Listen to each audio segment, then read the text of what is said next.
le soleil étincelant illuminait le royaume. Les champs, gorgés de sa lumière, donnaient des récoltes à profusion et le peuple rayonnait de bonheur. La vie menait tranquillement son cours, rythmée de jongleries, de copieux festins et de tournois de chevalerie.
Depuis le sommet de la montagne noire Mangarotte, une silhouette sombre à l'aura sinistre attendait patiemment.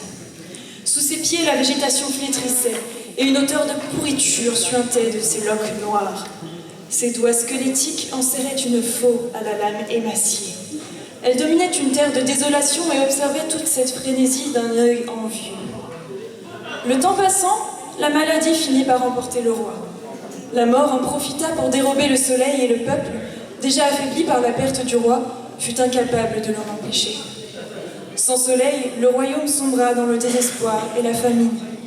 Les trois fils, désireux de sauver leur peuple, se lancèrent en quête du soleil. Fulbert, l'aîné, partit sans attendre vers les contrées plus au sud, habituellement familières de la chaleur de l'astre. Mais, finalement, pris de peur à l'idée d'échouer, se réfugia dans une auberge pour se donner du courage. Là, il se noya dans les vices de l'homme et perdit la raison ainsi que son objectif de vue.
Walter, le cadet et le plus téméraire, décida sans réfléchir d'aller défier la mort, sans se soucier des pièges qu'elle avait semés sur sa montagne.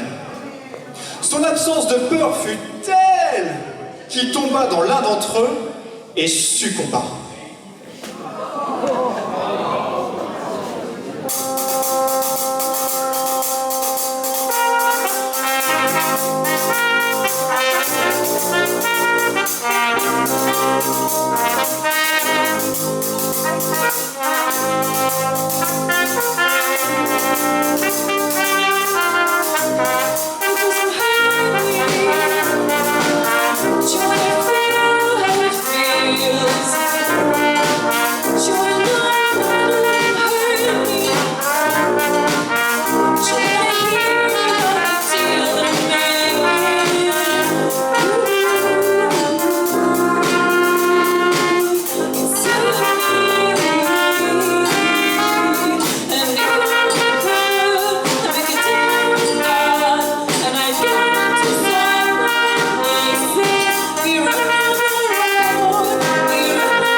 Lanfeust, le plus jeune mais pas le moins sage, se posa et réfléchit un instant. Il finit par inviter la mort pour lui proposer un pacte. La mort, trouvant la démarche de Lanfeust avisée et honorable, jugea bon de le récompenser et accepta sa proposition. Depuis ce jour, 6 mois dans l'année, la mort prête le soleil et le royaume alterne entre saisons désolantes et saisons prospères. Lanfeust, acclamé en héros par le peuple, trouva naturellement sa place sur le trône. La lumière revint sur le royaume, la nature s'éveilla à nouveau et la vie refit surface.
Pour terminer, ce qui est bien de morale à cette histoire, ce qu'il faut retenir, c'est que chacun d'entre nous dans cette salle a été ou sera confronté à ses peurs. Et ce n'est pas en les fuyant ou en étant dans le déni, mais plutôt en leur faisant face avec réflexion que l'on pourra les dépasser.